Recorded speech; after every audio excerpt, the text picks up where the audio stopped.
यसपालि परमपूज्य खेन रिम्पोछेको जन्मोत्सव उहाँको जन्मस्थल लाठपन्चरमा सम्पन्न भयो भने आगामी 76वां जन्म जयन्ती तपाईलाई आजकै दिनमा सूचना दिन चाहन्छु र परमपूज्य खेन रिम्पोछे लाठपन्चर जन्म पश्चात उहाँले डुवर्समा पदार्पण गर्नुहुने प्रथम गुम्बा कालचिनी टासी छफेलिङ गुम्बामा आगामी साल 76वां जन्म जयन्ती हुने निश्चित भएको तपाईलाई जानकारी दिन चाहन्छु। यसर्थ सम्पूर्णलाई आगामी 76वां जन्म जयन्ती समारोहमा पनि यसरी नै रिम्पोछे को दीर्घायु सुस्वास्थ्यको कामना गर्ने निम्ति हाम्रो कालचिनीको हाम्रो सदस्य रहनु भएको छ। तपाईलाई रिम्पोछेप्रति खजा अर्पण गर्ने म अनुरोध गर्न चाहन्छु। कालचिनी टासी छफेलिङ गुम्बा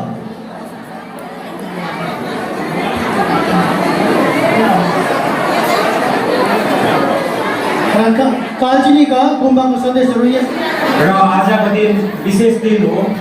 हामी सबै सङ्घकाहरू यहाँ भेला भएका छौँ।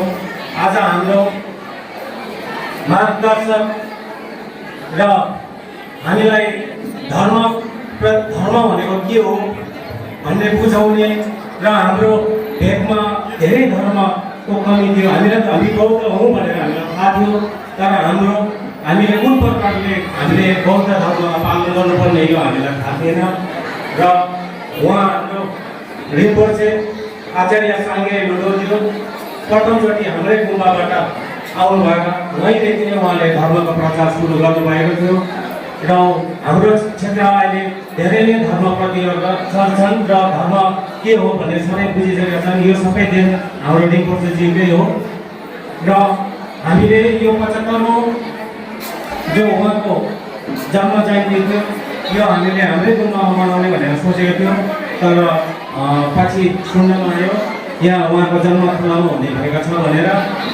र यो पटक त उहाँको जन्मस्थल नै भयो र 76औं जन्म जयन्ती समारोह उहाँको चाहिँ उहाँले प्रथम धर्म प्रचार गर्नुभएको गुम्बा, धेरै प्राचीन गुम्बा टासी छफेलिङ गुम्बामा हुने भएको छ।